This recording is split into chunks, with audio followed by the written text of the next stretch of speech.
ballot. Most people seem to be in. Yes, and the live stream has started, so it would be good Okay. to get going.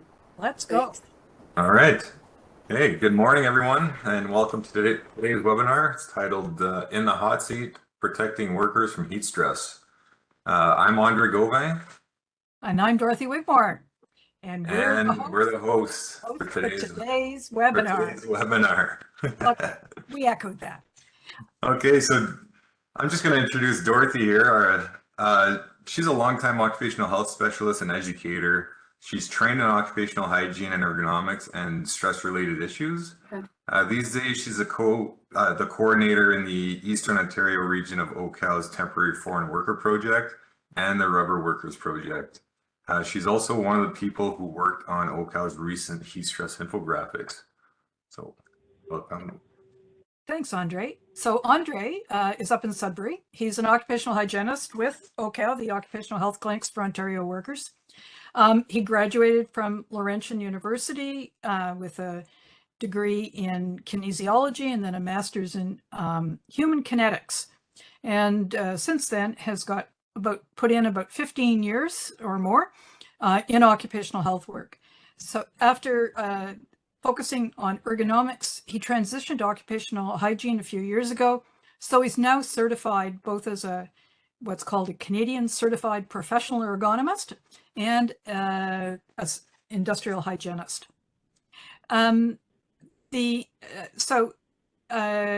Just to very quickly let you know, we have 5 speakers today, but we're going to start with Andre explaining a little about OHCOW and what it's been doing around heat stress.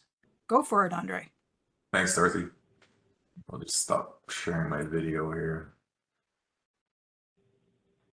Okay, so yeah, a little bit about OHCOW. So OHCOW is a non-for-profit organization, and we were funded in 1989. So it was originally sponsored by the Ontario Federation of Labor and then funded through the Ministry of Labor.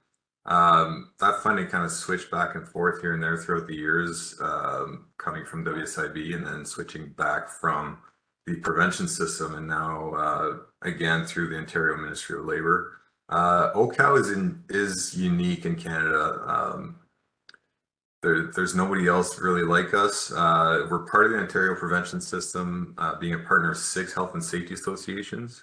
That includes the 4 sector-based and then worker training organizations as well.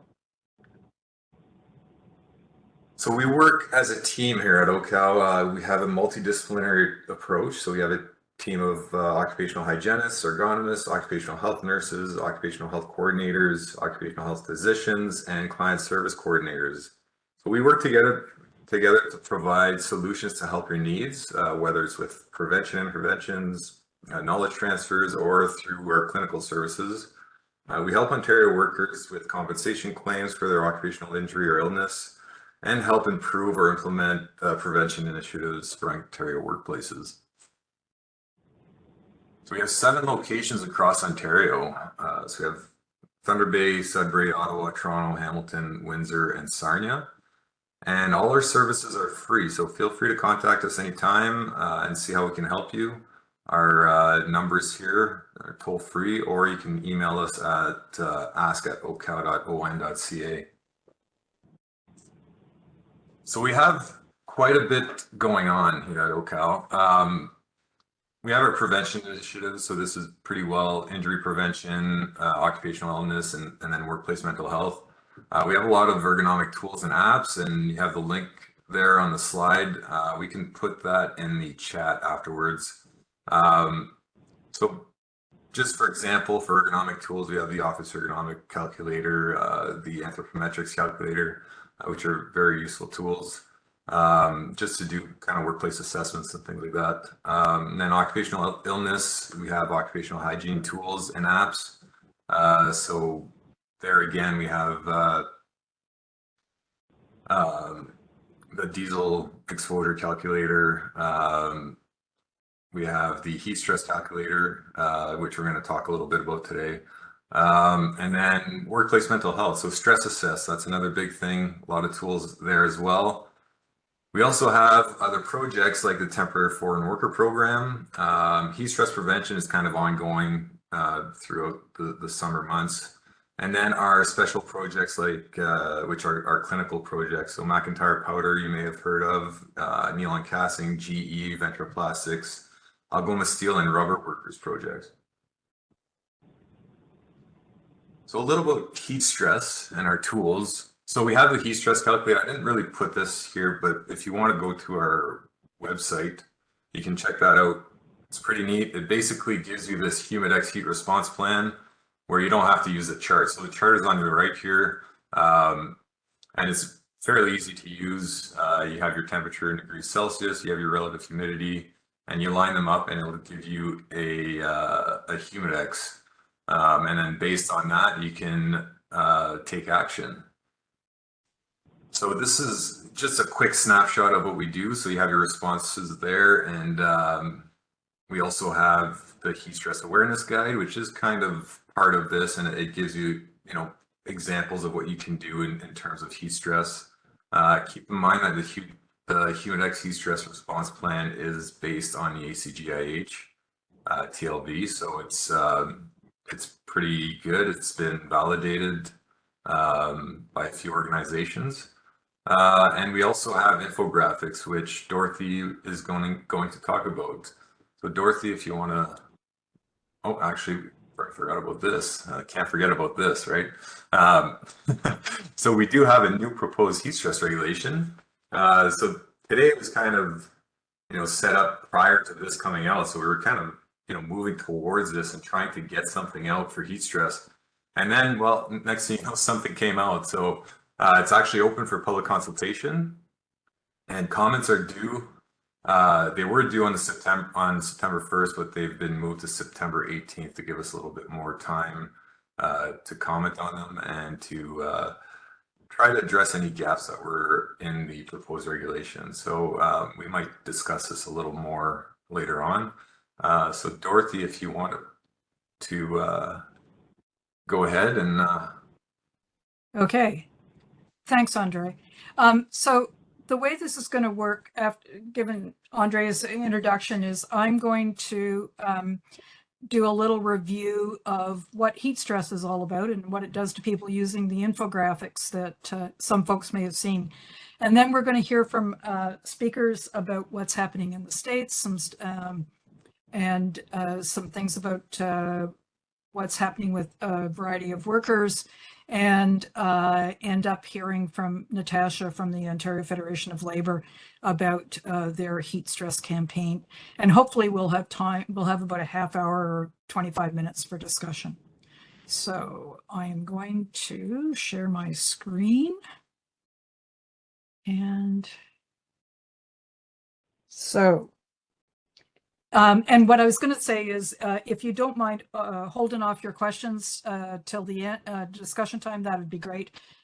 Put them in the chat. That's one way for us to, in case you're afraid you might forget about them. So I just want to start off by reviewing what are the hazards of heat stress. And there are these infographics that largely came out of discussions in the Temporary Foreign Worker Program, but worked with others at OHCOW. They're available, 4-pagers, available in English, Spanish, Tagalog, and Thai.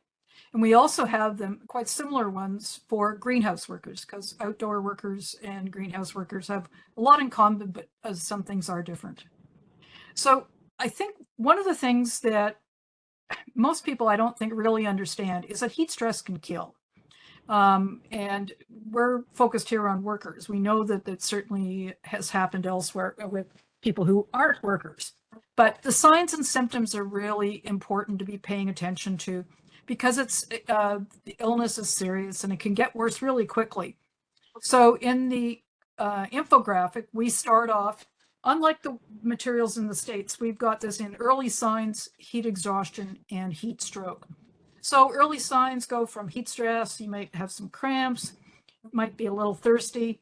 But the thing is that having heat stress a bunch of times can actually lead to other things like kidney disease, diabetes, obesity, metabolic syndrome. So pretty serious kinds of outcomes. The next thing, and this is going down the infographic, you notice that the colors are getting darker and darker as the seriousness increases, is heat exhaustion. Everything from headache, nausea, dizziness. People can be really cranky. They can have excess sweating. They can be feeling weak or exhausted. And one of the really interesting things that's been really popular in the workshops we've done around this is urine color and output. So just to show you, these are the charts that we're using in the workshops, again in different languages, to show people that you know, you don't want to be overhydrated and you sure don't want to be severely dehydrated. There are ways to, this is one way that people can check on whether or not they're getting enough liquids. Heat stroke then is the really awful outcome of heat stress. When people's body temperature goes up because they can't regulate it anymore, the skin gets hot and dry, they may sweat a lot, they can be confused, like actually change their behavior, they may sound like they're drunk or whatever with slurred speech. They may pass out, and they may actually go into convulsions and seizures. So those outcomes vary, and what happens is, you know, we're the same, only different, as a songwriter once said. So all these things, various things go into whether or not how quickly you will react and what will sort of go wrong. So everything from fitness and obesity and age to pregnancy, medical conditions, whether you're sleep deprived, so people are working long hours. This is not a good idea to be working in the heat. Chronic skin problems, medications, drugs, alcohol will affect how people react to heat, as will previous heat stroke. And one of the things that's really, really important is acclimatization, or having time to get used to the heat. And if that doesn't happen, that's and it's one of the things that's very easy to fix. It can be people can head towards heat stroke pretty quickly. One of the things I had come my way recently, though, is this Andy, the world's first ever breathing, sweating, shivering robot that's supposed to help understand how people are affected by, the human body is affected by extreme temperatures. However, it's a guy robot. And as Caroline Criado Perez says, yet another example of how men are still in the year of our Lord 2023, seen as representative of the entire human race. And so these factors that are listed on the left may be different for men and women. And the problem is that sometimes we just don't know that. So the rest of the infographics, there's one page that's all about different things to do, whether it's sort of the early heat stress, heat exhaustion, or heat stroke, calling 911, those kinds of things, notifying employers. And one of the things that's really important is just not leaving people alone and making sure they can cool down. The mantra that you'll often hear is water, rest, and shade, or shade and rest. And there is, then we talk about the kinds of some specific things people can do. And there on the back page is something about employers' responsibilities and some additional tools. One of those, the stay hydrated one, I'll come to in 2 secs, but it's important when employers are, and this is Ontario rules, taking all reasonable precautions, and to be including workers, whether it's health and safety reps or joint health and safety committee members. And this knowledge activist approach to things is outlined in this writing the workers back in, something that's really important when we need to have folks talking about heat stress. And just the one little last thing to show you, we've also borrowed from the National Center for Farm Worker Health in the States and added this little homemade suero, as they call it, recipe as a substitute for sports drinks that we also hand out with the the heat stress materials, and it's available online as well, this time in English, Spanish, and Tagalog. And that's the end of my little spiel about heat stress and the kinds of things that can go wrong. So let's start now, or follow that up with hearing from Juley Fulcher. Sorry, Juley.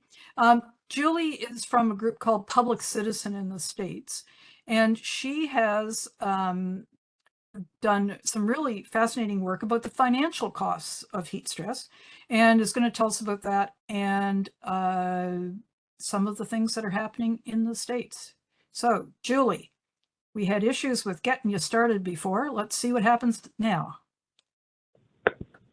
Okay, I'm going to do my best here. Yeah. You can hear me? Yeah, we can hear you. Let's see if we can Okay. see you. Let's share my screen and get some slides up here. Okay. And if you want to say anything else about yourself and what you do, that's just fine. Okay. And can you see my first slide? Yeah, just fine. Okay, great. So I work with Public Citizen. If you're not familiar with us, we're a nonprofit organization that addresses the needs of consumers and workers. And we do sort of a really broad range of things, including Oops. Juley, we've lost you. So I'm not sure if I got anything in there at all, but Public Citizen, if you're not familiar with us, is a nonprofit organization. We're based in Washington and Texas, and we work on a wide range of things designed to protect the rights of consumers and of workers. And so we have a climate department and work on global trade and access to medicines and just a broad variety of things. I work in a division called Congress Watch, where my primary focus is on trying to get changes within the government that are going to be the most protective of worker health and safety. And while I do address the issue of worker health and safety broadly, as well as whistleblower rights of individuals, my primary focus is getting a heat standard in place in the United States. And so that's a lot of what my work is that you'll see when you look at our website and the like. So if you can advance to the next slide. We have a horrible time keeping track statistics wise of what's going on in terms of heat illness, injuries that occur when heat illness symptoms cause accidents, and fatalities. We just don't have the systems in place that will effectively count those. And so when you look at the official government statistics, I'm well, and yourself? they're extremely low. Just And calling to follow up. Aveline, 'Cause I got a call from sorry, Dave 2 seconds. earlier Aveline, today. we're going to have to, if you could mute. Thanks. Okay. so I'm sorry, can you go back just a second? Oops, hang on 2 secs. Yep, Okay. there you go. So I did a report last year and then have addressed it again in a report this year called Hot Take that you see there. And there is a web address for it at the bottom if you want to go directly and see the report. But using other kinds of research that's been done on heat illness and heat fatality, we've been able to estimate that there's probably 170,000 worker heat-related injuries in the country every year, and as many as 2,000 heat-related fatalities in the U.S. each year. And this is workplace heat-related fatalities. Do you want to move on to the next slide? So one of the things I'm focusing on today is this issue of costs. And I will start by saying, when it comes to worker lives, there is no cost benefit analysis to be had. You cannot, put workers' lives up against the dollars. And so that's not the point that I'm trying to make. However, we do hear a lot from employers, especially that this is going to cost them money if they put any kind of safety protocols in place. And so the idea here was to really look at the costs and ultimately show that it's costing us so much money right now to not do this, to not protect workers, that any kind of investments in protecting them will probably, gain you money and make your losses much less. If you want to go to the next slide. So focusing specifically on the cost to employers, there are a number of ways that as an employer, you're losing money when your workers are experiencing heat illness, injury. And you can see them here, paying things like, overtime and absenteeism and turnover costs, to issues around workers' compensation insurance premiums going up. Or property damage that happens when there was a heat related accident. So there are a lot of different ways that they're already paying out money. Go and go to the next slide.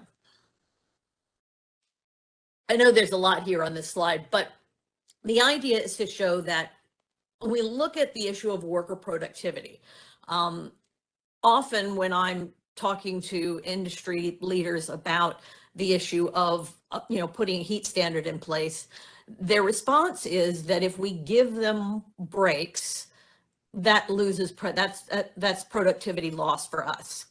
I usually hold my tongue, but every now and again I say, well, don't give them breaks, they die.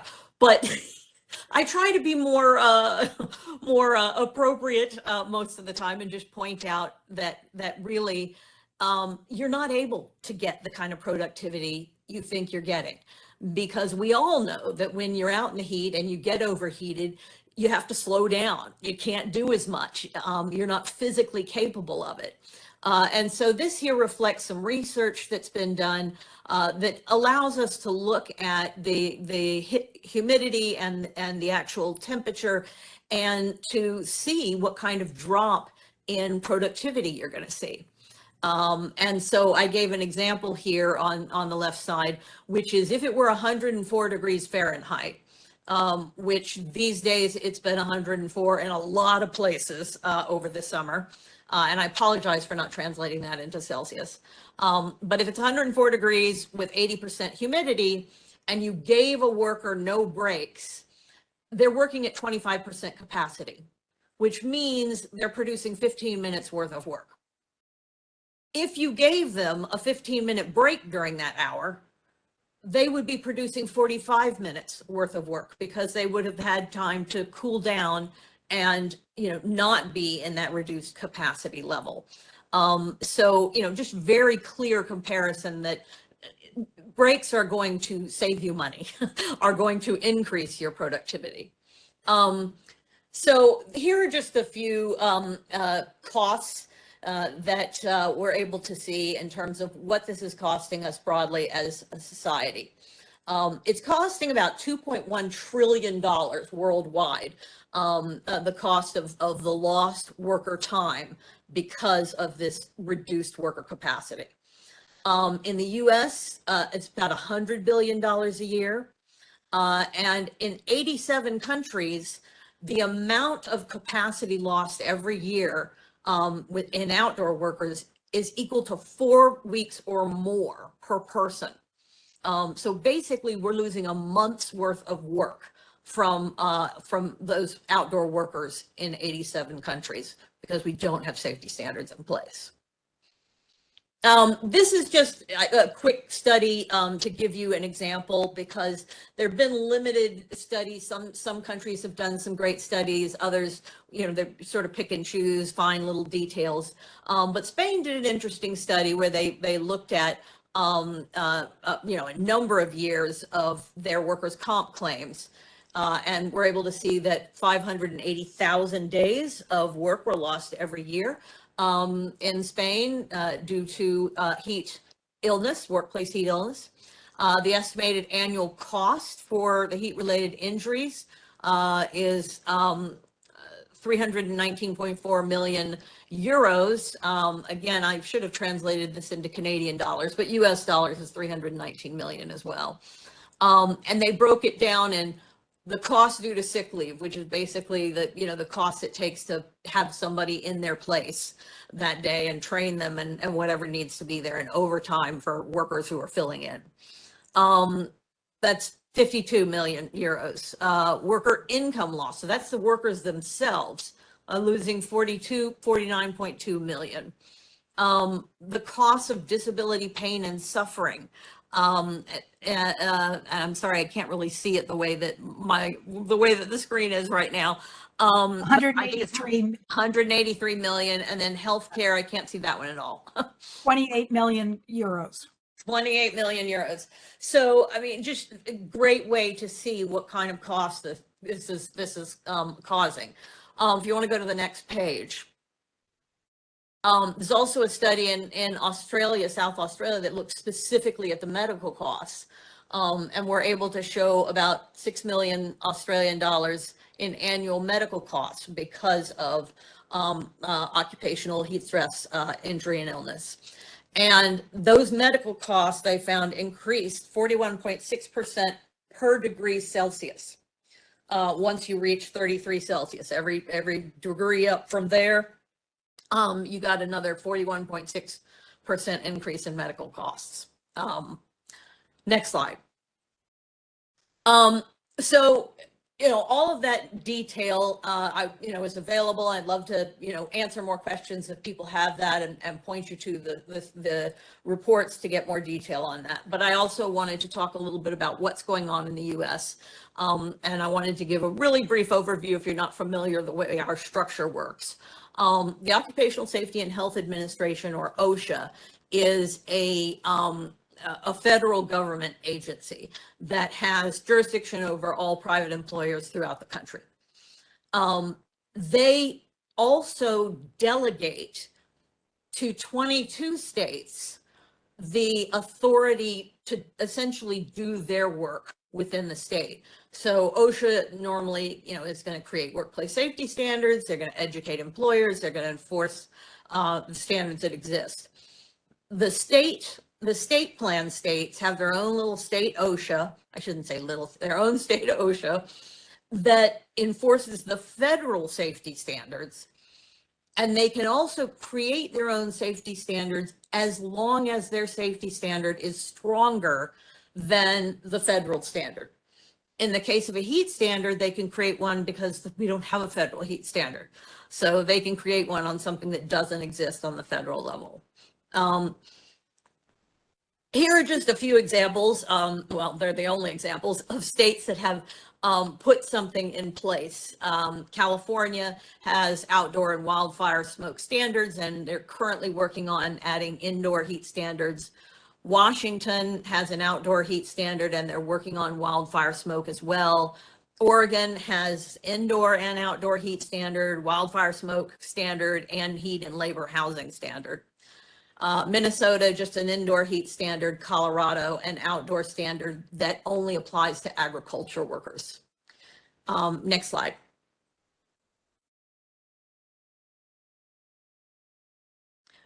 We do have a few states that are in play, sort of. Maryland has put together a proposed heat standard, but it was actually suspended at the request of advocates because it was really pathetic. It was just an incredibly poor standard. And so it has been, they've taken it back to revise it and put forth a new proposal. North Carolina is currently actively working on creating an indoor-outdoor heat standard. They're working with advocates to try to come up with a good proposed standard.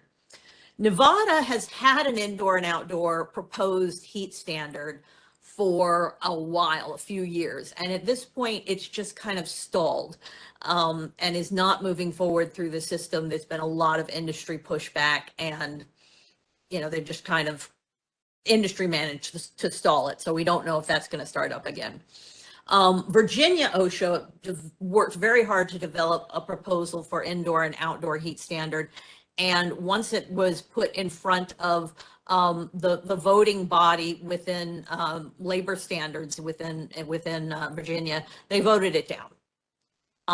So that was several years of work gone. Those are the only states that I know of that are doing anything currently. So when we look at the overall OSHA heat rule that we're trying to get within, this is federal OSHA, it takes an average of 7 to 8 years for OSHA to develop a standard. There's a lot of hoops that are statutorily required that they have to jump through, and it just slows everything down incredibly. And I put the steps here, and you can see that we're sort of right before a notice of proposed rulemaking, which is essentially the proposed rule that we expect to come out in 2024. After that, they'll have to go through a public hearing and written comment period, and then the final rule will be issued. And I've given a sort of approximate timeline of those things. I noted the election in there simply because OSHA is a department within the federal administration. So when there is a change in who's in the White House, there are often changes in priorities within agencies like OSHA. And so it's possibility it could get completely derailed if there were someone else in office who did not want to go forward with this. And so the risks coming up.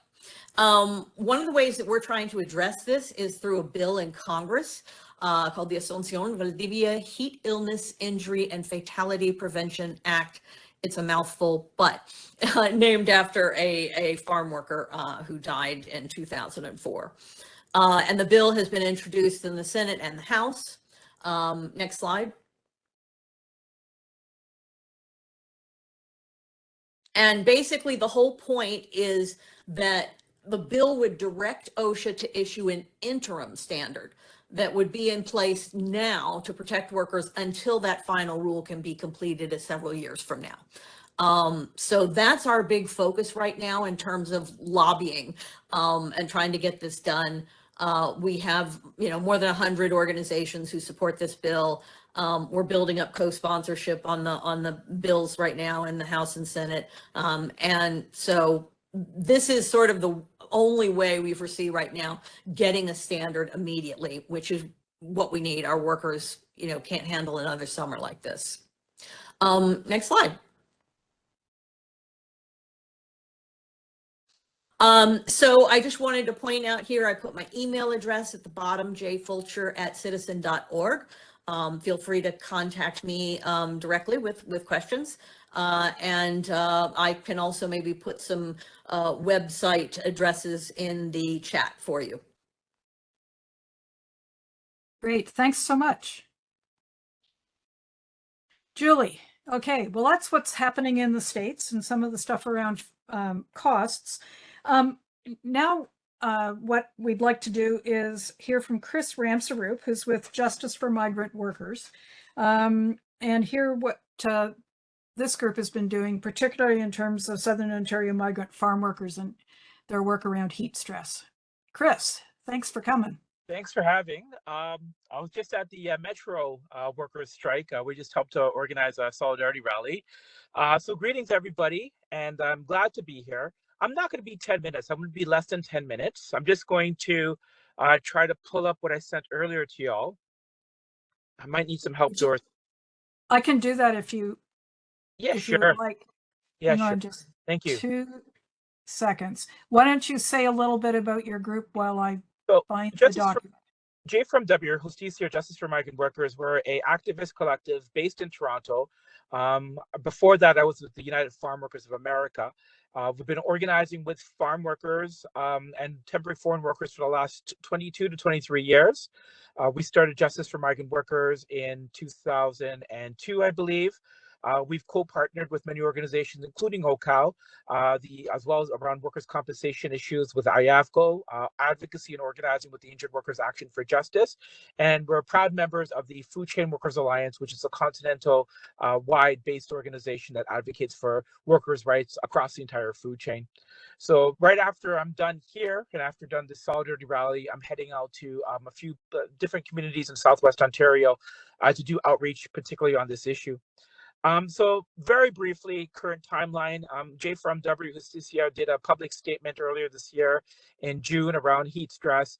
It generated significant media attention, both in mainstream media, which was a bit later than ethnic media that actually took up the issue first and foremost. You could read our demands later on. We could definitely share that to you. We did the entire laundry list of things that we've been seeing for years, and also other more recent issues as well too. The MOL did, or the Minister Monty McNaughton, two public messages. Once again, playing off the fact that migrant farm workers are quote unquote heroes, talking about that no worker based on their passport will be discriminated against the system, which is a very problematic statement in many ways.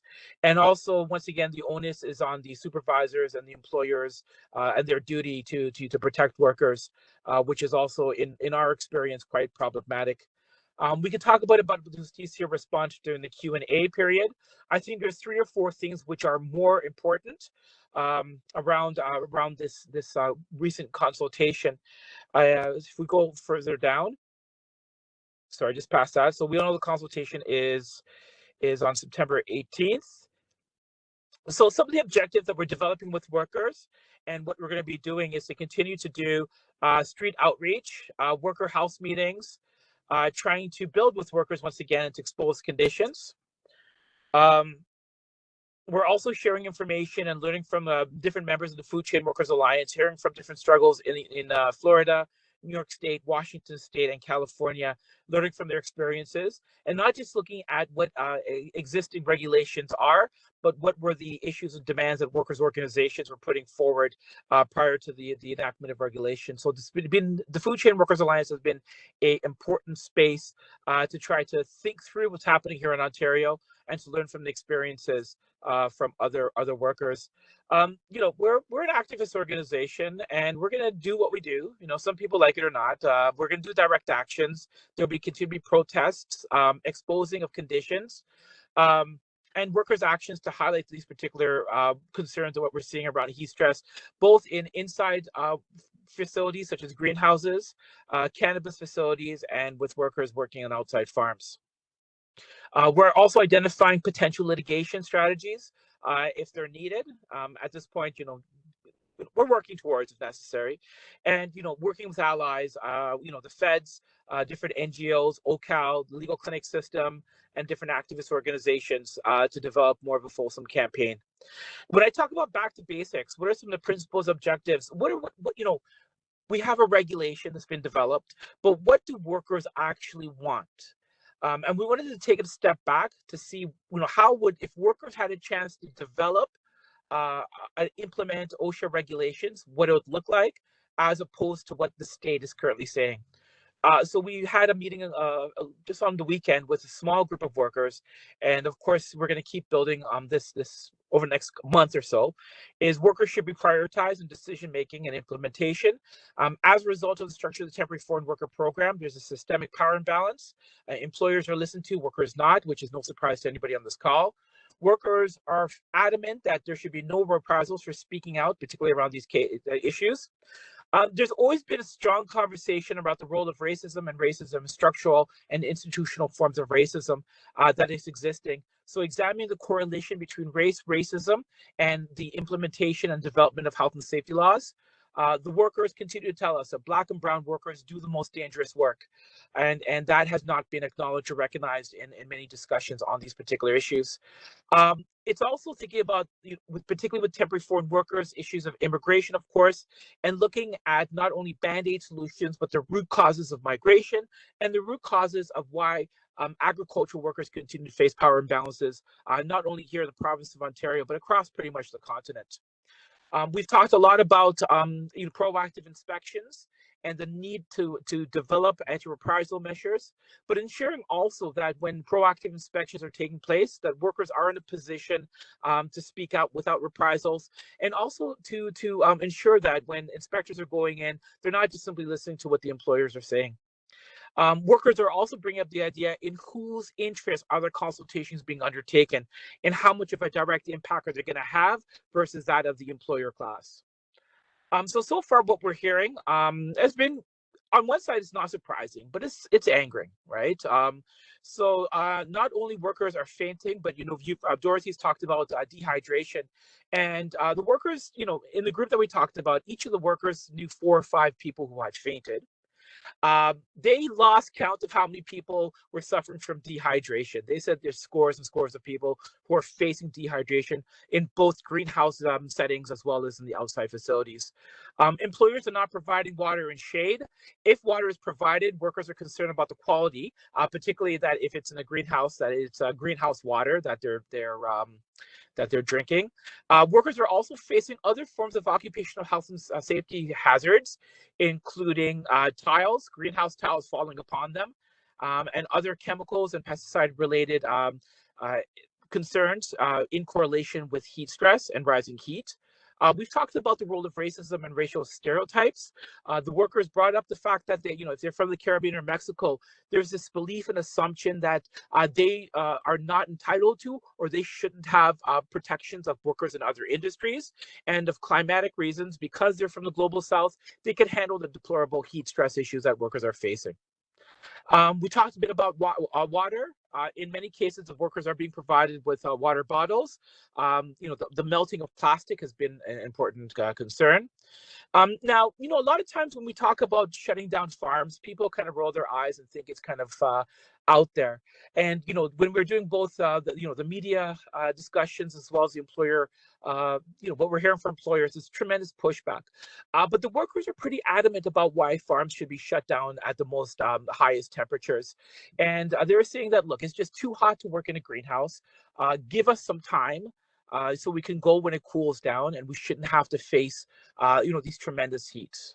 They've talked about also not being provided water breaks, bathroom breaks, no extra times, and that, moving forward, that their voices have to be central to this decision making, which are totally excluded, as all of us know.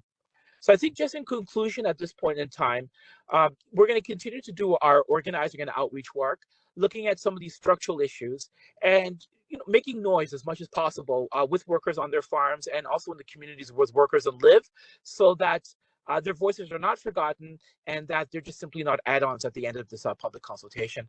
So thanks. I think I did less than 10 minutes, and afterwards, different calls or different things that we're calling for. So in addition to heat stress, we have many concerns around workers' compensation changes that are happening here. There need to be paid breaks, sick days. And, there's a cautionary tale that's happening in the United States.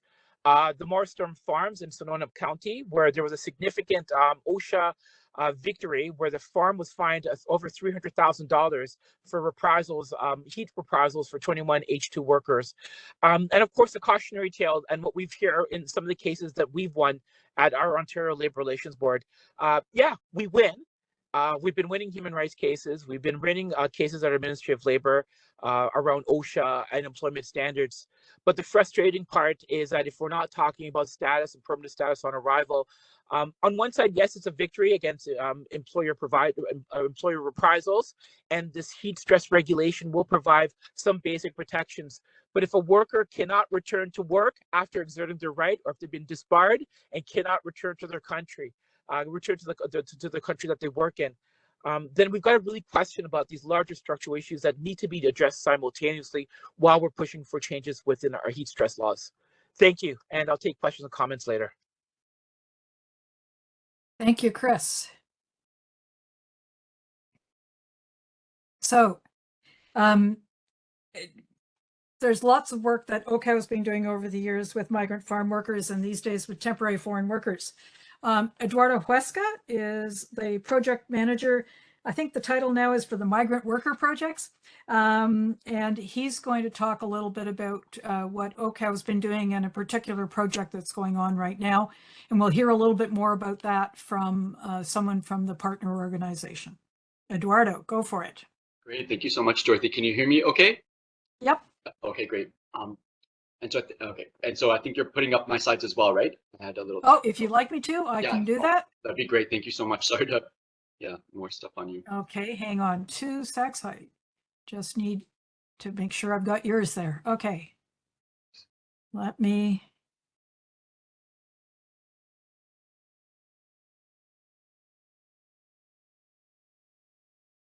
Okay. Great, thank you so much. So yes, thanks everyone for and the organizers of the event and the other speakers too. So I'm Eduardo Huesca, as Dorothy mentioned. I'm the project manager for OHCOW's Migrant Worker Projects. So I can jump to the next slide already. So I think Andre already, spoke extensively about who OHCOW is. Our project started with, regular funding, OHCOW base funding from the Ministry of Labor as well. So if you jump to the next slide, I'll just kind of, That one? Yeah, that's perfect.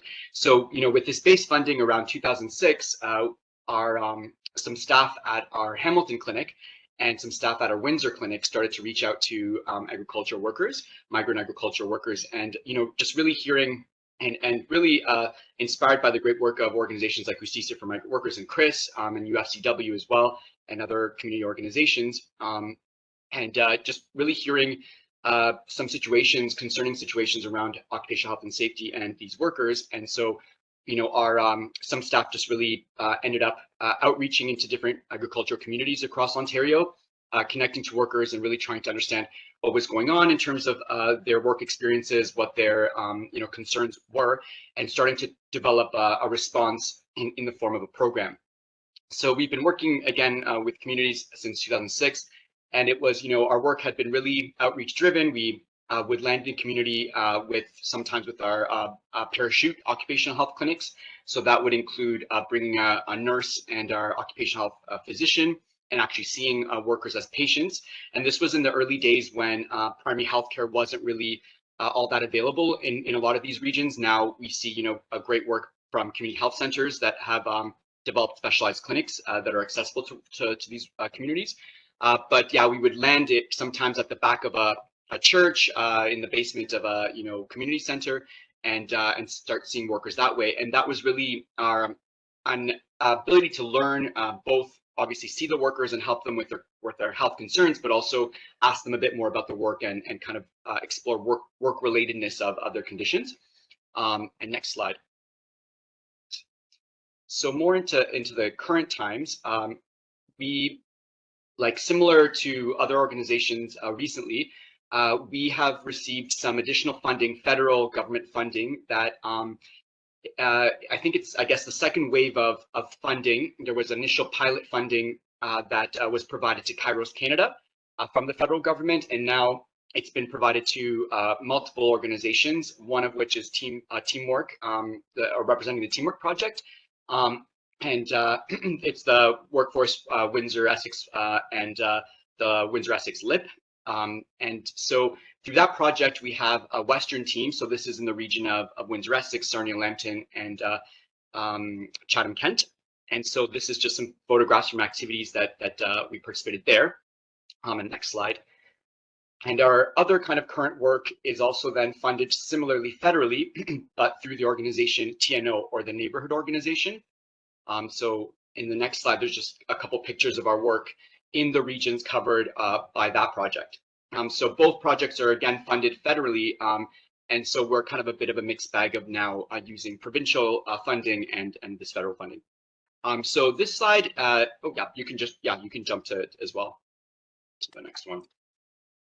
So this slide, in terms of, that says vulnerable workers. So this is some information of some work from a sister organization of ours, that's the Institute for Work and Health. So they're researchers that explore, as their name sounds, issues related to work and health. And they developed a vulnerability measure and just have been exploring the concept of workplace vulnerability or worker vulnerability. And in no means, does this speak to like inherent vulnerabilities of particular workers or people. It's really looking at a combination of factors, structural factors that that workers can experience. So in terms of the 4 areas of their vulnerability measure, this looks at the level of hazard exposure, workplace, the availability or presence of workplace policies and procedures, worker awareness of hazards and their rights and responsibilities, as well as worker empowerment to participate in injury and illness. So in terms of kind of their measure and how they would identify vulnerable worker populations, they speak to obviously vulnerable workers being those that are exposed to hazards, high level of hazards in the workplace in combination with inadequate workplace policies and procedures, who have low awareness of their rights or hazards at the workplace, or are present in a workplace where the culture discourages worker participation in injury and illness prevention. So this kind of understanding has been very useful in terms of our engagement with occupational health and safety and migrant agriculture workers. When we heard about this, it just really felt that this was explaining what we hear from workers to a dime, right? Oh, just one last thing before that. You can just go back. So it's in terms of agriculture, it's a very, as we have heard, a very high hazard industry. And also tends to be, tends not to have clear regulations in a variety of areas.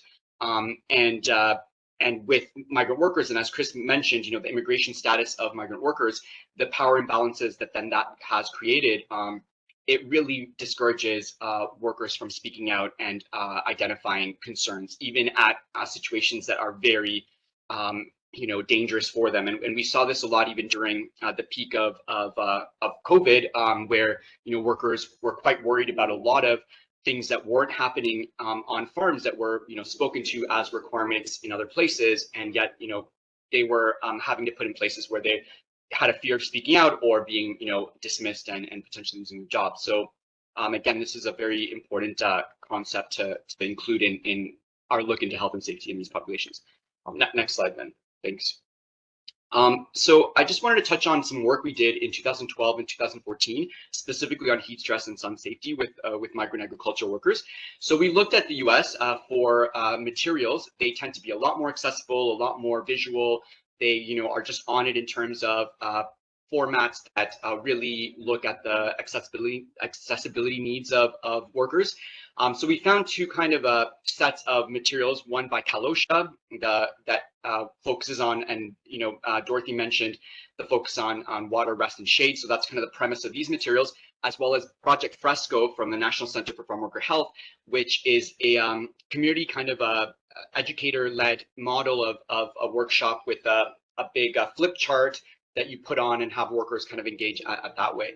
So in terms of between 2012 and 2014, we conducted 25 heat stress and sun safety workshops to a total of 500 Ontario migrant agricultural workers. And these workers were from Mexico and countries in the Caribbean that are coming through the SOFT program specifically. All of these were outdoor workers. There were not greenhouse workers, which is, as I'm going to get to, is a new, has been a more recent area of outreach for us.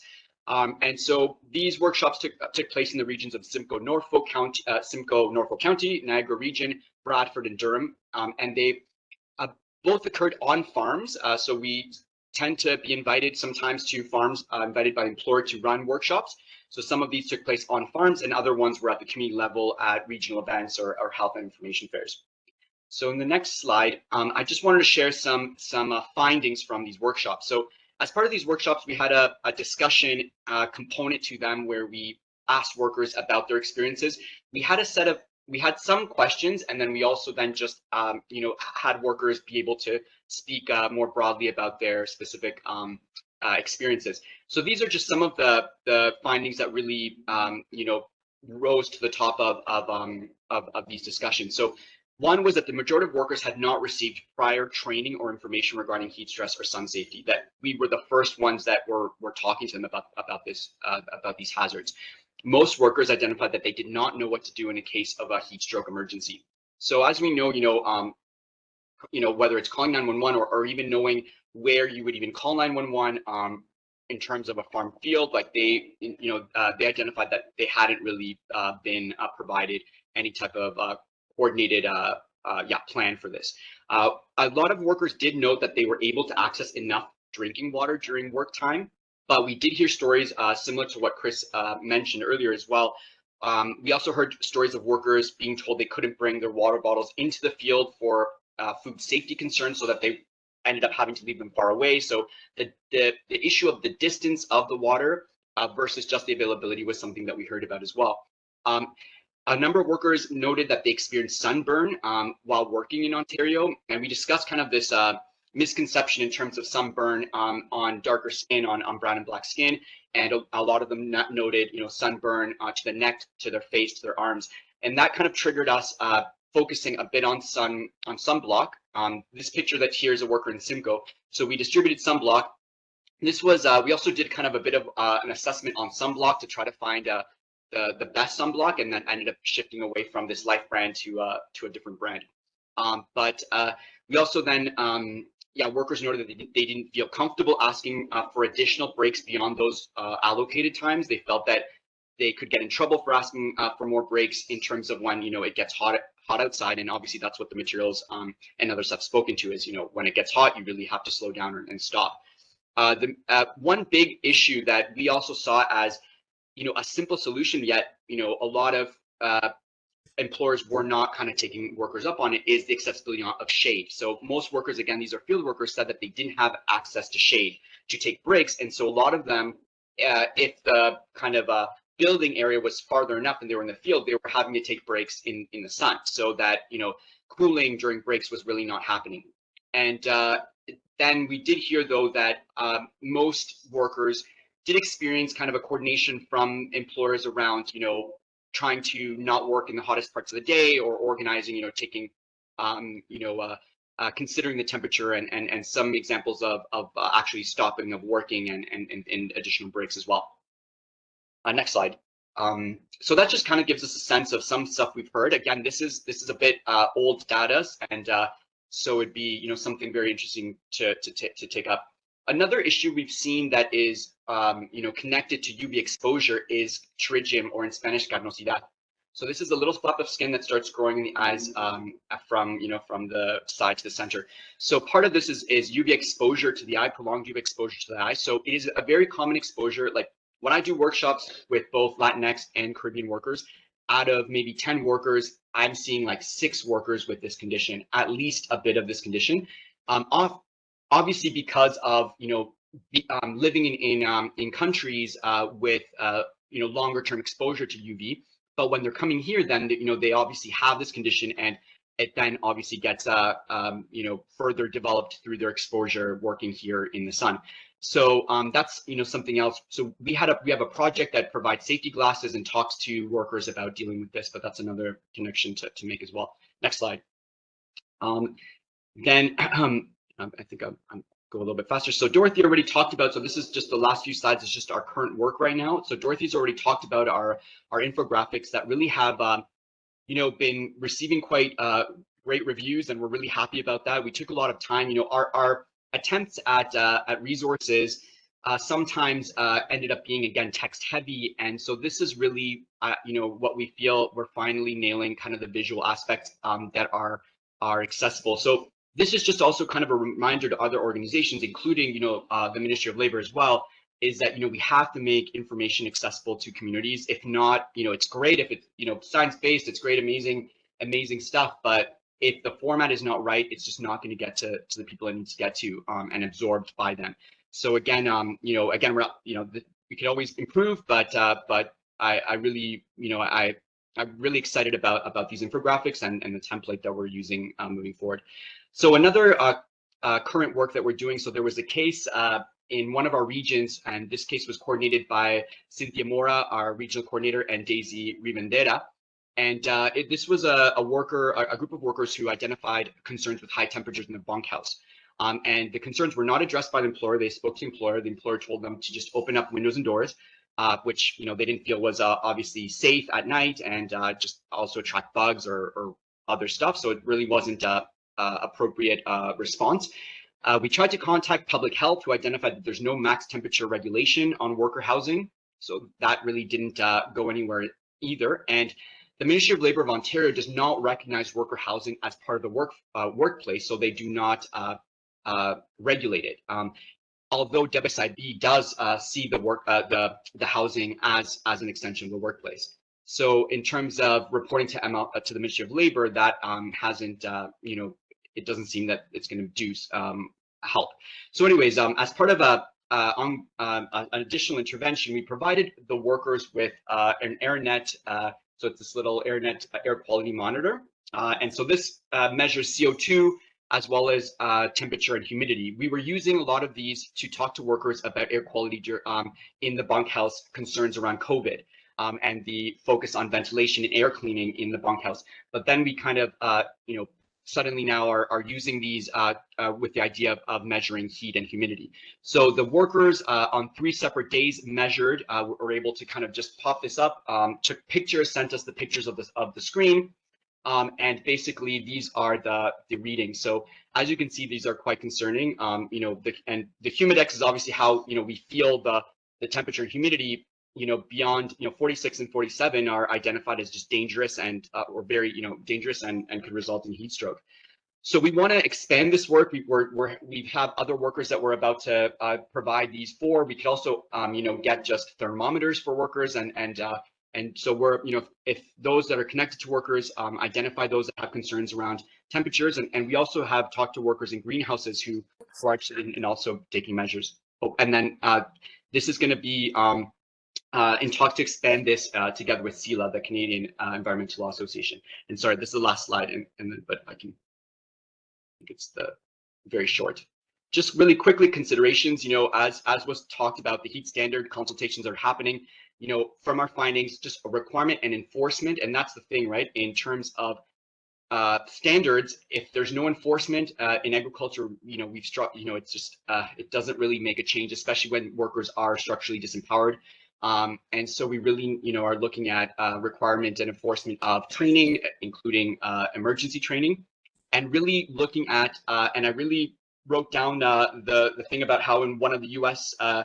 States there was actually regulation for labor housing standards, and so that really needs to happen under, I believe, the Ministry of Labor, looking at labor at an extension into the worker housing. Yeah, you're cutting in and out a little, Eduardo. Oh, okay, sorry. Can you hear me okay? Yeah, it's okay now. Yeah. And the last thing I just want to say is, similar to other people saying, like, we just cannot let agriculture be left behind. And so here I just, put a screenshot of this new regulation announcement for construction.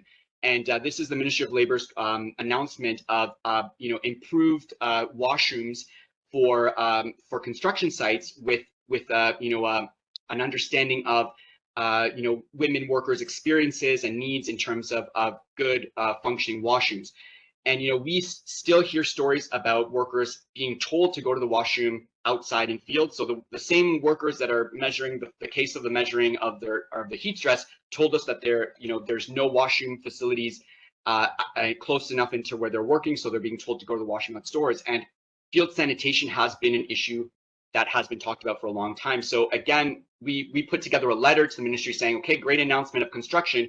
What about agriculture? So we just really need to make sure agriculture does not get ignored either. So thanks so much. That's it. Thank you, Eduardo. Well, Eduardo mentioned the Canadian Environmental Law Association and the work that OHCOW is doing with them. We have Lindsay Dixon from CELA with us. Lindsay, where are you? There you are. Hi, can you hear me okay? Just fine. Perfect. Well, after listening to all these presentations, mine's going to seem quite repetitive, so I apologize for that. But still, I will continue. So my name is Lindsay, just introduced myself. I'm the articling student at CELA, which is the Canadian Environmental Law Association, which is a specialty legal clinic through the Legal Aid Ontario and specializes in environmental law. So CELA has recently been doing some law reform work around heat-related issues, paying particular attention to migrant workers. Back in March, we published a report titled Heat Exposure for Agriculture Workers, which I'll mostly be talking about today. The report ultimately makes 2 recommendations, and I also will post the link in the chat. Maybe I'll do that after. So the first recommendation is that the Occupational Health and Safety adopt a health illness prevention plan. And second, that there be adequate cooling in on-farm accommodations. So just first talking about the proposed heat illness prevention plan. CELA proposes 8 specific requirements, which I'll walk through briefly. Most of them are requirements on the employer. I believe all of them are actually. So requirement number 1 is that employers be trained on the responsibilities to provide shade, water, sunscreen, cool down rest, and accelerated access to first aid. And I just thought I'd mention here as well that employees can refuse physical work conditions that are likely to endanger them, which can be related to heat as well. And then the second requirement is the implementation of a buddy system, which would allow for additional monitoring of symptoms of heat-related illnesses. And then third, which Dorothy touched upon earlier, is acclimatization during heat waves. So in this report, we define a heat wave as weather being 32 degrees Celsius or higher for 3 or more consecutive days. And the acclimatization process, we broke it up into new workers and experienced workers, where new workers would spend their first day working in hot conditions for only 20% of the day, and then increase by 20% for the following days over a period of 5 days. So the second day would be 40, the next day would be 60, 80, so on.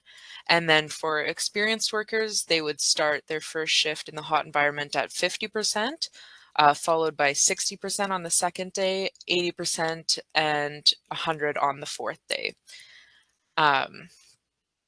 So the 4th requirement suggests lessening the physical workload where possible, which could be through mechanical assistance such as hoists and carts, just kind of taking the physical burden off of these workers. And the 5th requirement provides that the employees supply their workers with water or electrolytes at no cost to the workers. And similarly, requirement number 6 is that employers provide sunscreen at no cost to the workers as well. And the 7th requirement is that shaded areas must be provided, so that workers can and should take more frequent breaks in the cooler or shaded areas. Oh, perfect. Thanks for sending the report in the chat there. And the last requirement is the implementation of an emergency response procedure, which I know someone previously mentioned, some workers don't even know how or where to contact emergency services if needed, so that workers experiencing symptoms of heat-related illness can get emergency response quicker. So that is the kind of, I ran through that pretty quickly, but that is the overview of the heat illness prevention plan. So now I'll be talking about adequate cooling in on-farm accommodations, which the report specifically talks about agricultural migrant workers. So with the on-farm accommodations, as Eduardo was talking about, they have little ability to cool down. These workers have little ability to cool down during the day or rest in the shaded areas, so they don't get that cool down period. So we're looking to see active cooling in migrant worker housing. And because many of these migrant workers live on the farm, the homes are excluded from the Ontario Residential Tenancies Act as well. And as Eduardo had mentioned, we have been talking with OHCOW about how monitoring temperatures in the bunkhouses to have some data to point to.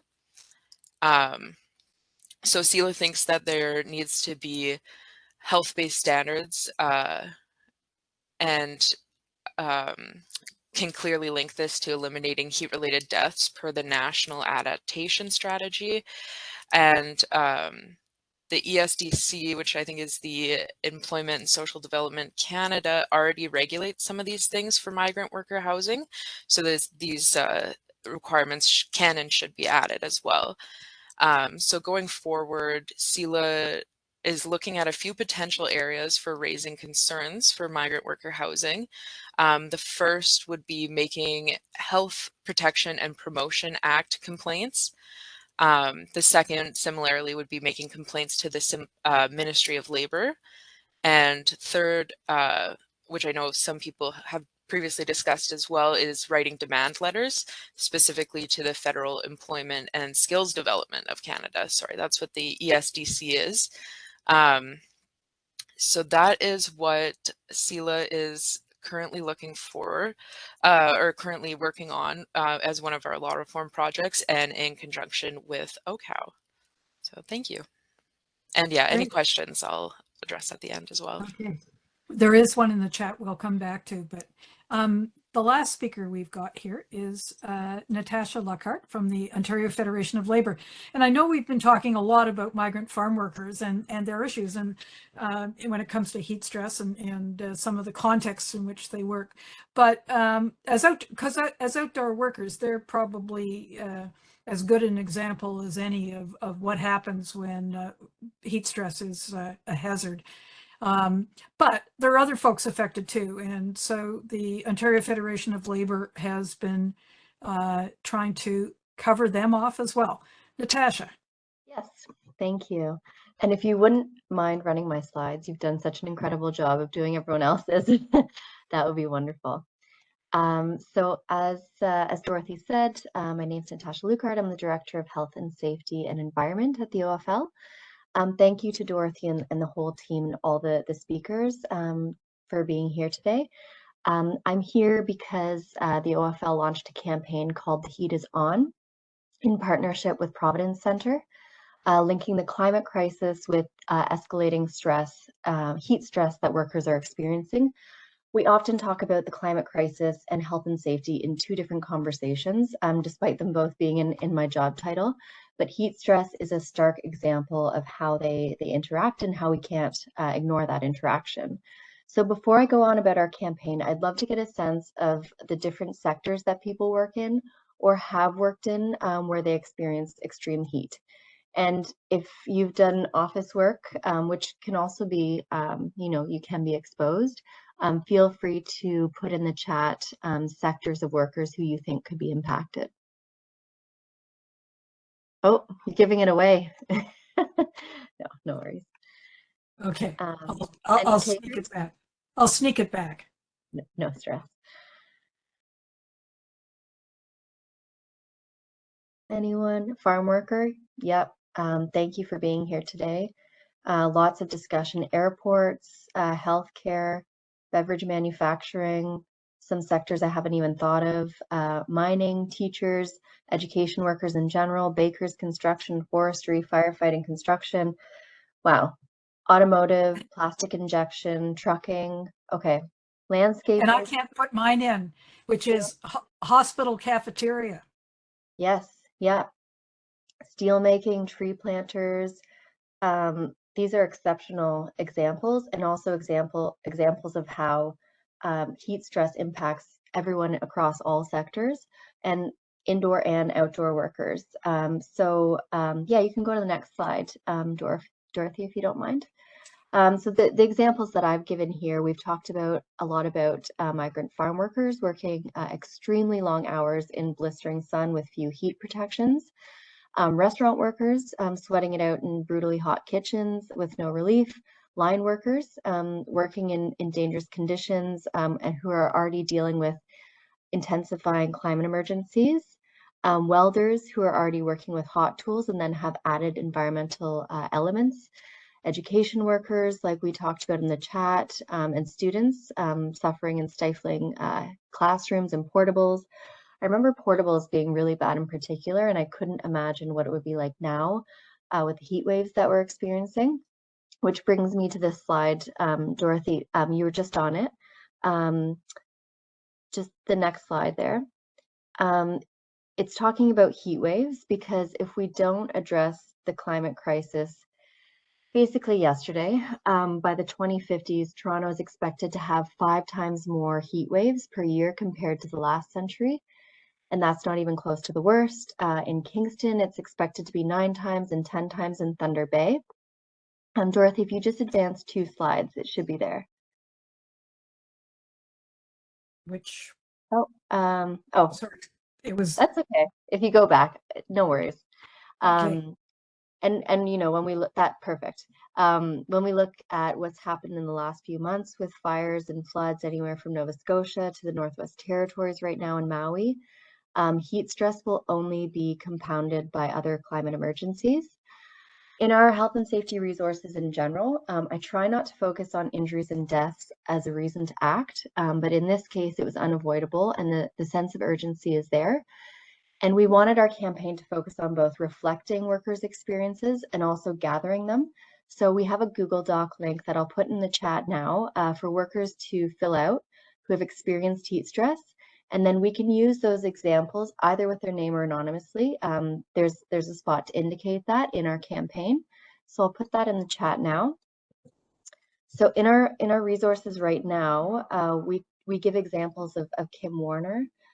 This is the slide right here, who was 44 when he died at a bakery in Barrie in 2001. And it's still very much in the collective conscience of those who live in Barrie. I know that the president of the OFL, we were talking about this webinar, and she said, I so clearly remember the bakery worker dying, and it's still remembered in the community. Kim worked a 12-hour shift in 49-degree heat weather, compounded by 34-degree heat outside, and his body temperature reached 42.5 degrees Celsius when he was found unconscious near the ovens. There was also Jean-Jacques Wapistan, who is a tree faller working outdoors in Quebec for a construction company, and he died of heat stroke in 2021. It was his 3rd day on the job. And then just last year in June 2022, Esteban Chavez Jr. died in his UPS work truck at the age of 24. And that was all because the employer didn't provide air conditioning in the cab. I know that in the most recent round of negotiations with UPS in the States, air conditioning was a key bargaining issue for Teamsters members. And from what I gather, they did win new contract language that mandates air conditioning systems in certain cabs, not all of them, but in a large portion. So it's a reminder to all of us that heat stress can be and also should be addressed at the bargaining table if you have a union. And there's also patterns we can't ignore, akin to environmental racism, like Chris was talking about. The Ontario Human Rights Commission put out a statement recently that extreme heat waves are a human rights issue because they disproportionately impact groups that are protected by the code, those with disabilities, older people, and low-income, Indigenous, Black, and other racialized communities. I can put that statement in the chat too.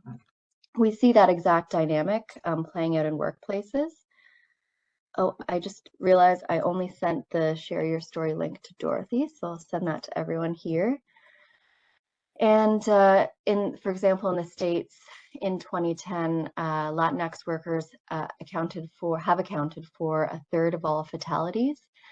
And young workers, thank you, Dorothy, that's the next slide. Young workers are another precarious group who are more likely to be injured on hot days or after an oppressively hot night. In Ontario, our climate is expected to increase by 3 to 8 degrees Celsius over the next century, which doesn't sound like a lot, but one Australian study, and that's shown here, showed that for every Celsius degree increase in temperature, younger workers were 1% more likely to be injured. That's extremely concerning if you look at the degree that the climate is, or the planet is heating. And you can see here also a screenshot of our Google Doc for workers to fill out their experience, because collectively we've come up with so many different examples of where workers can experience heat stress across all different sectors. And that's the perfect, yeah, if you go to the next slide, Dorothy, that was great. The alarm is being felt internationally as well. Countries are being forced to look at how their labor laws intersect with the climate emergency and workers' health and safety. If you go to the next slide, Dorothy. Perfect, thank you. Here we can see a street sweeper named Jose Antonio Gonzalez collapsed and died working in Madrid in 40°C heat.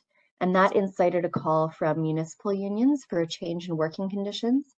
And a new agreement was signed with the city to suspend sweeping on days where temperatures exceed 39°C. So I think it was Chris who was talking about this as well, is talking about work stoppages when the heat is too much, and looking at enshrining that in law.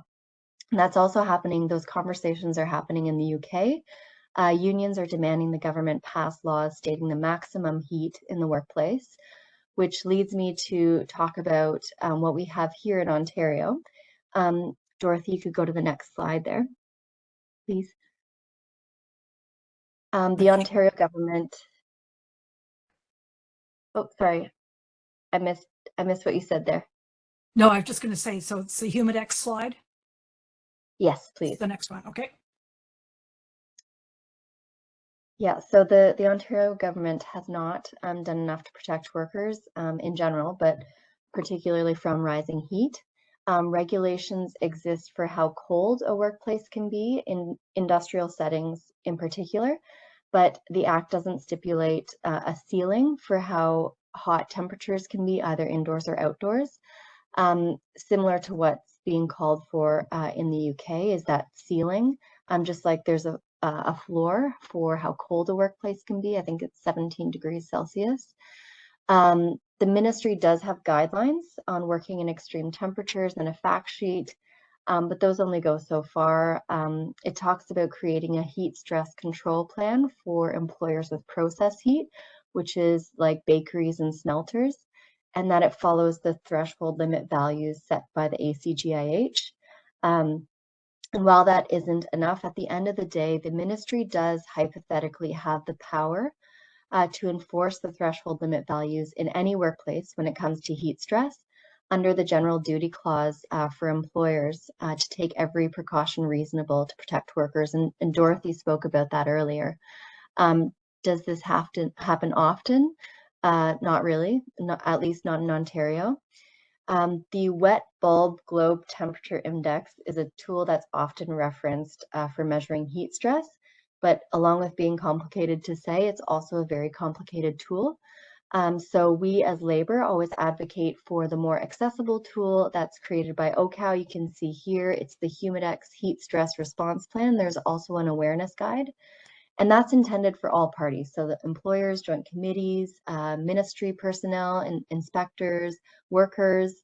In simple terms, it assesses heat stress based on Humidex levels. And I won't get into it more because we don't have the time, but also the experts would be here in the room to help explain it. So about 2 months ago, the OFL launched our campaign, The Heat is On, in the heat of the summer. And the provincial government actually surprised us with a consultation on a potential heat stress regulation. I would love to say it's in response to our OFL campaign, but we don't generally get that reaction from this government.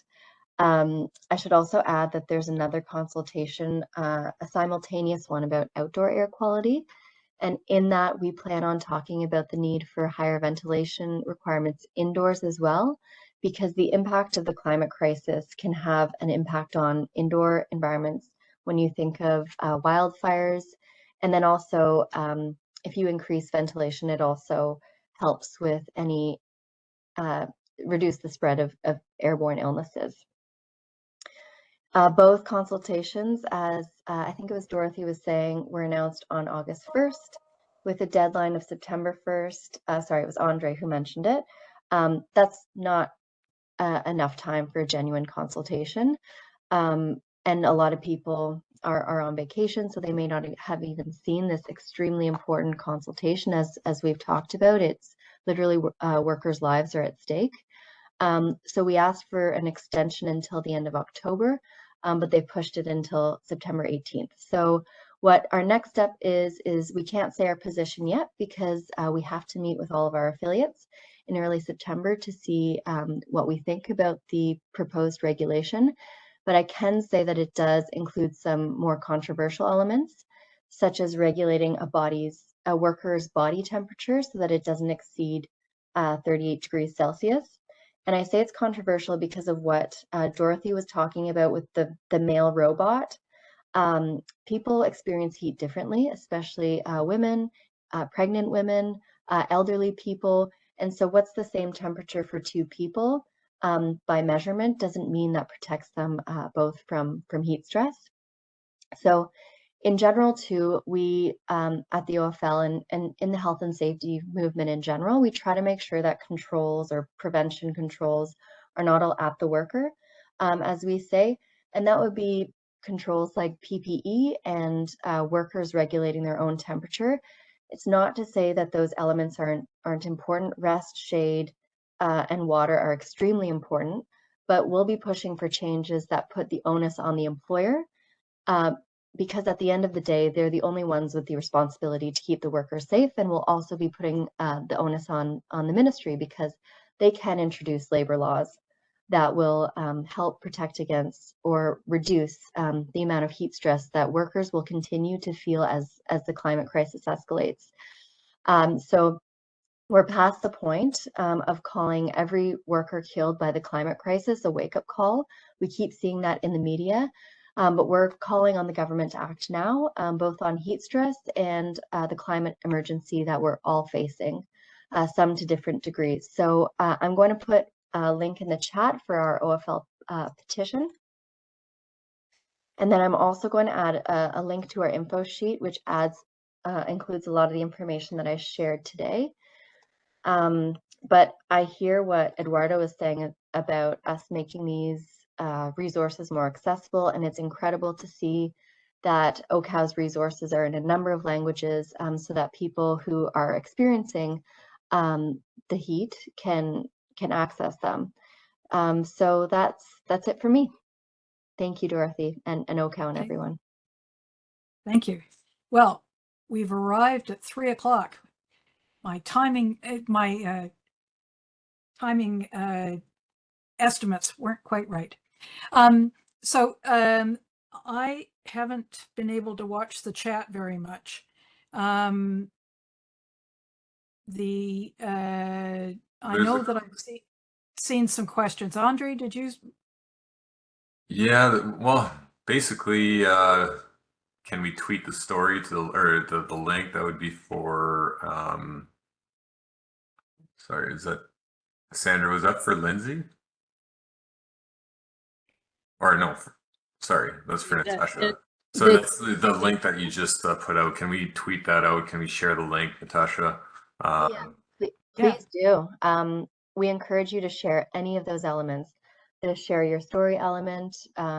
We have enough. If you look up the hashtag "the heat is on," you should be able to reshare it from the OFL account as well if it's easier.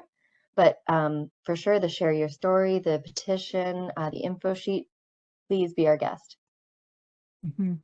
And I saw that Sandra, you had a question earlier. I think it was of Lindsay about rationale for separating workers' acclimatization schedule by experience. I don't know whether you want to answer that, Lindsay, or whether you'd like somebody else to tackle that. Yeah, I can. Oh, sorry, let me turn my video back on. So we got that information from the Centers for Disease Control and Prevention website. I'm assuming it just gives the new workers an additional day to acclimatize.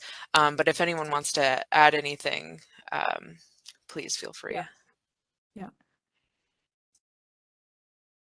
Andre? Well, in terms of acclimatization, yeah, it's tough when you look at that, right? Because you look at, I think that came from Oregon, eh, Lindsay? Or Oregon State? It was a heat index type thing. It's something that they use. So I'm kind of in the same area Sandra there. I don't know if I agree with that completely. When you look at acclimatization scientifically, it could take 10 to 14 days to acclimatize and up to 7 days to reacclimatize. So the steps are there, but I think they're doing it a little bit quick. But Sandra, you know a lot about this as well. I don't know if you want to join the discussion here and Well, sure, I'll jump in, Andre. I mean, I agree with it. To me, once you lose your acclimatization, and you can lose it pretty quickly, you need to start all over again. So it doesn't make sense to me to separate based on experience. But anyways, just if I can pipe in too, I also really agreed with what Natasha said at the end, and I think we'll all be looking pretty closely at this standard and trying to provide some input, but I would certainly, and I don't know if people are aware, but CROSH, so I'm the director of the Center for Research in Occupational Safety and Health, which is CROSH at Laurentian University. And we've partnered with OHCOW to try and update the educationals and also move forward how we can manage heat stress prevention. And I think heart rate monitoring over core temperature monitoring for sure has to be, and I see that in some of the documents out of OSHA as well. And so I don't know if anybody has thoughts around that, but yeah, that's where one of the areas I would like things to go, I guess. Thanks for letting me pipe in. Yeah, I think there's a lot to, when you look at the consultation paper, there's a lot there that was missed, and we've discussed it as a team at OHCOW, and it would be nice to hear what everyone else thinks, but there's a lot of gaps in there by trying to simplify the regulation. And when you're looking at that, if they put out the regulation the way that it is, you're almost making it less protective compared to what it would be under the general duty clause, just following the ACGI HTLV. So we would, what we'd like to see obviously is to have it as protective, at least as protective as the ACGI HTLV, which is kind of what they're referring to, but they're not really following it in the proposed regulation. So,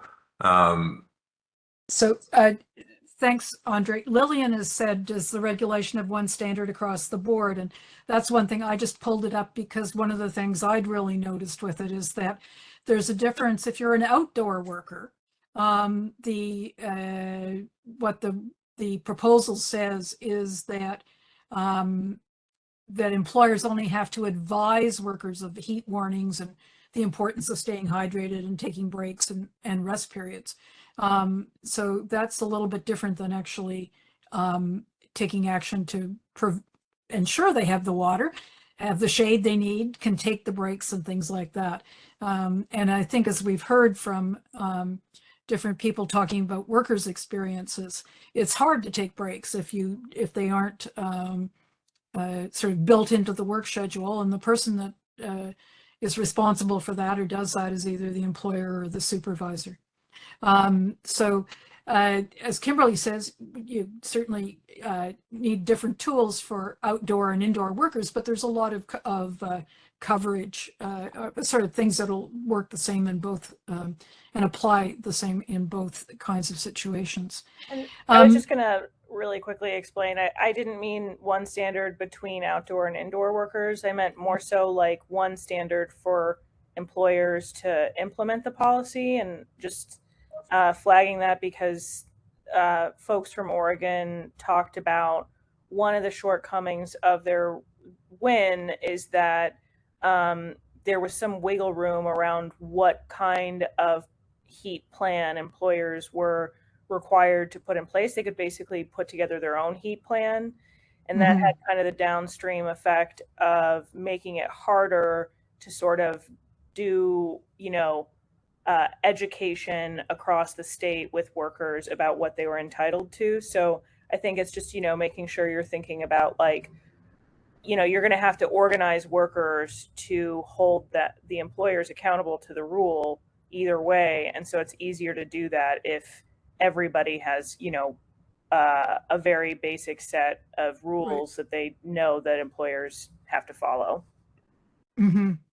Yeah, and if you look at our Humidex plan, it's basically all in there, right? Like their duty to train people, you know, providing annual training, adequate fluids, you know, permitting self-limiting exposure, and then encouraging like a buddy system, right? So that people watch other people or their co-workers basically.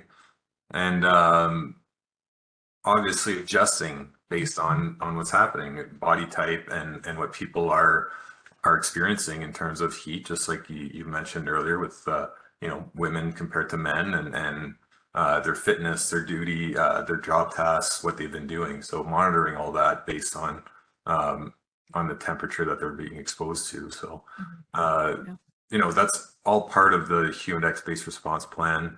It's a good tool and it is based off the ECGH TLV. So we're really going to put a focus on that as well when we do our submission, is to, you know, push people to use this tool as a simplified tool than the ACGIH, but works and it's just as protective as the ACGIH. Yeah. And I think that the simplification, making things easy, the kind of thing that Eduardo talked about doing with using the little CO2 monitor that happens to do temperature and humidity, giving people some kind of a tool that is pretty easy to plug into some calculation thing or to sort of make some sense of. I see that Sandra has to go. I see that Natasha has her hand up. I know we're a little over the 3 o'clock time. Natasha. I wanted to actually build on something that Sandra mentioned. And what we were talking about in general is heat stress. So there was a group of workers that I was going to be in touch with before the pandemic. And people may know of these workers. I produced a documentary about General Electric workers in Peterborough called Town of Widows. So when I heard about the island of widows in Nicaragua, I wanted to reach out to those workers. So what's been happening is workers have been dying in droves of chronic kidney disease in Nicaragua, working in the sugarcane industry. So at first, what researchers, not our kind of researchers, said was, oh, it must be, you know, they must be drinking too much Coca-Cola, or they must be taking too many, because Sandra mentioned medication, NSAIDs, which is kind of like an anti-inflammatory because of the working conditions, right? But now what they're finding is changing the working conditions with the employer is what's having an impact, a healthier impact on workers. So they aren't experiencing this chronic kidney disease at such a high rate. They would know all the research, but it's all to say that really, like Dorothy was saying, you can provide the water or you can say rest, but if workers aren't given, if employers aren't held to a certain standard, then it's really difficult. Similar to the Madrid worker, if it's too hot, if it's that hot out, no amount of water will help. It's already too late for a lot of workers. So we need to build standards. We need to build working conditions into the standards, both to force employers, but also, yeah, to work with employers and work with government to make sure that if workers have the water, they can use the water. If they have access to the rest, they can use the rest. Mm-hmm. Or they cannot work if it's too darn hot. Yes, thanks, Natasha. I haven't spotted other questions in the chat. I'm hoping that for those who've been able to hang in there, that we've given you a lot to think about. Certainly in an Ontario context, there's the consultation that we've talked about briefly, that folks have some ideas about what they might say, but are still working on them. And I'm really grateful to hear from Juley in the States, because I think there's a lot to be learned from work that's been done there. to hear about farm worker stuff from Chris and Eduardo and Lindsay. And Natasha, thank you very much for telling us about the campaign and sort of where you folks are at the Ontario Federation of Labor. If I left anybody out, Andre, merci beaucoup. Thank you, Dorothy. Sorry, Val? Yeah, no, I just had a question for Juley and for others. I'm actually thinking about Chris's comments on how important it is to include workers in all of these discussions and not to assume that we know all the nuances of their experience. And I'm also reflecting on Eduardo's comments and others about, I mean, we do have structure for the right to participate in Ontario in terms of joint health and safety committees, health and safety reps, and then sort of fostering dialogue about heat. And so I just wondered if anyone had any good examples of that. I don't know, Juley, if there's a jurisdiction somewhere in the US where they have active joint health and safety committees with worker engagement in work planning when heat is on the rise, which is every summer in many states because of their geography, and now it's affecting so much more of the continent, but also, or anyone else from other workplaces that because I really think that's something else, not just the sort of the structure and even the humidex, it's the engagement, it's the worker engagement and of course without fear of reprisal that is, I think, so significant to problem solving all kinds of health and safety issues. So maybe I'm dreaming, of course, but anyways, I'm just looking to see if anyone has thoughts. Well, Juley, you and I could probably count on one hand each, maybe if we were lucky, how many places have joint health and safety committees. Am I right that Washington and Connecticut do? Yes. I don't think any others do. For folks who don't know, I worked in the States on and off, so I had to think about this question at times. Although there have been some where they're looking more broadly than just workers. They're looking at sort of the heat issue itself in the community.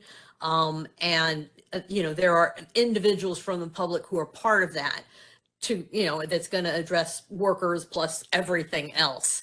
And so, presumably there are some worker representation on those, but there's only a handful of those that have cropped up, this summer because of the extremities. So like there was one in Phoenix that was developed for something like this. And I think certainly in other regulations in California, the ones around aerosol transmission and violence in healthcare that I'm familiar with, there is this requirement that there be consultation with workers and that it's not just sort of without there being specific committees. I haven't looked at the latest California heat standard, Juley. I know the person who would be pushing for that kind of worker voice to be included in the California context, but is something like that in the latest California law? Right now it's at the proposal stage, but the proposal does have, information in there about working with the employees to develop the specific, on-site individual, employer kinds of activities and plans about how things will be done and what needs to be done. I think because Washington just updated their law last month, and I believe in there that also requires them to have the worker voice at the table when they're trying to figure out exactly how this is going to be implemented at each employer. So I wrote something in there about like the whole original idea of each employer having to put together a plan, a heat stress plan, was that there would be certain things that are required, that has to be in there, but they would add in sort of the very specific details, you know, like they have to alert the workers when there's, you know, a heat alert out there, when, you know, they have to alert the workers about extreme temperatures. And then, you know, in their plan, they would include exactly how that alert's going to be done. Like it's going to be texted, you know, how is it going to be shared, and, you know, what languages, and et cetera, et cetera. And so that's getting watered down when the actual standards get created about how much input the workers are going to have on that kind of thing. But that's the goal, and that's sort of what they're moving toward and trying to make happen in Washington. But the language was rather vague on that and didn't go into the kind of detail we would like it to. Right. And that's consistent with, certainly with California's, what they have, an illness injury prevention plan is required of each employer. So that it's the same kind of thing as in Ontario, where there's supposed to be, I forget whether they call it a policy or a program here, but you know, there's the law, there's the regulations, and then there's supposed to be workplace by workplace, sort of what does that mean here? And so it sounds like what they were trying to do, that you're saying, Julie, was that kind of thing, but who knows how well it's going to work. And especially if workers' voices aren't included. Yeah, and sort of, if it says they have to include workers' voices, like how they do that, and to what extent the workers' voices are there. So, you know, technically the worker voice is included, but, you know, they did it in such a way that, you know, you really didn't hear much, like one worker representative or something, and, you know, a limited amount of input about what's actually happening every day at work. Okay, great. And I think Chris has some very specific things relating to, in his presentation pertaining to migrant farm workers. And we can, there, people, whether it's migrant farm workers or other temporary foreign workers, folks in precarious jobs, it's really harder than to have a voice. So that's when other supporters come in. Sure, just to jump in for very quickly. What Yes, we're please. also hearing from workers is around cold protections as well too. So not only around heat, but also cold, particularly vineyard workers out in the region are very concerned about, you know, what's happening to them, or when workers are arriving in March or April. And you know, and I think, you know, through the work of IAVGO and the Injured Workers Action for Justice group, and for us to and it's been mentioned here already, but also to reinforce that bunkhouses should be either or both under OSHA as well as the Residential Tenancies Act, you know, for that protection, similar to what exists under workers' comp. And I think this could also help around the heat regulations, right? So I think in our work, this would also be critically important for what we do. Yeah, yeah. A lot of things on our plate, folks. It sounds like this one is one we get a chance to tackle right now. It's 20 after 3. I think it's probably time to say thank you very much to the presenters, to the folks who showed up.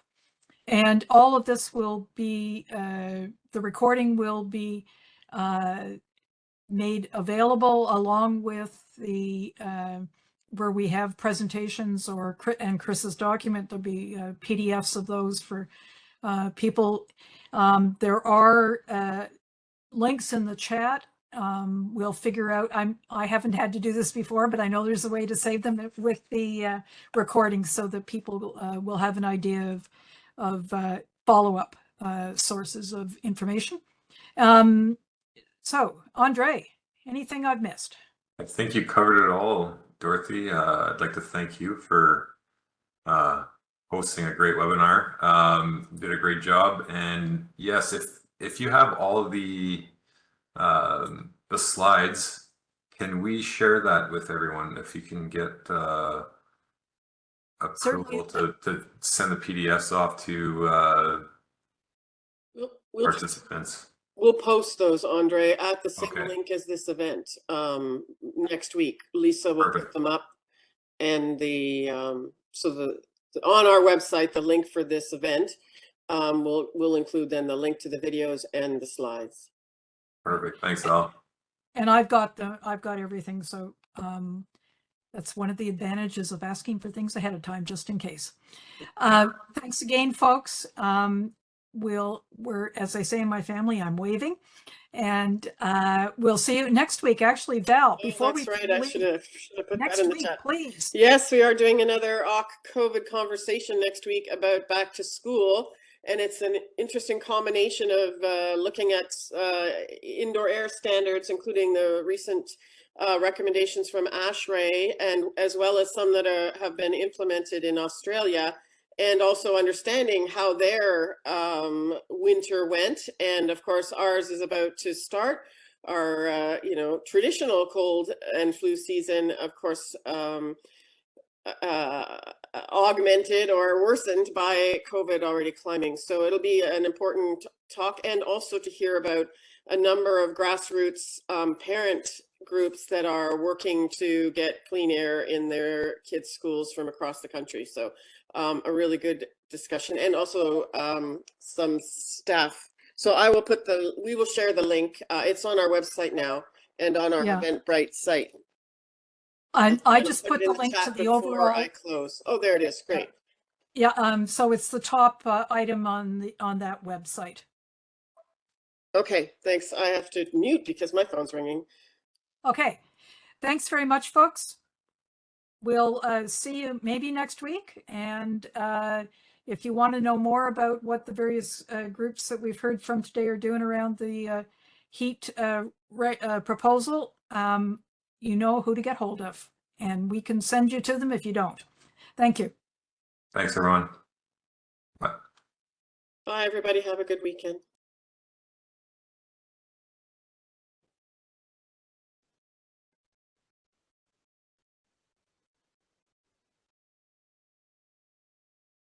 Okay.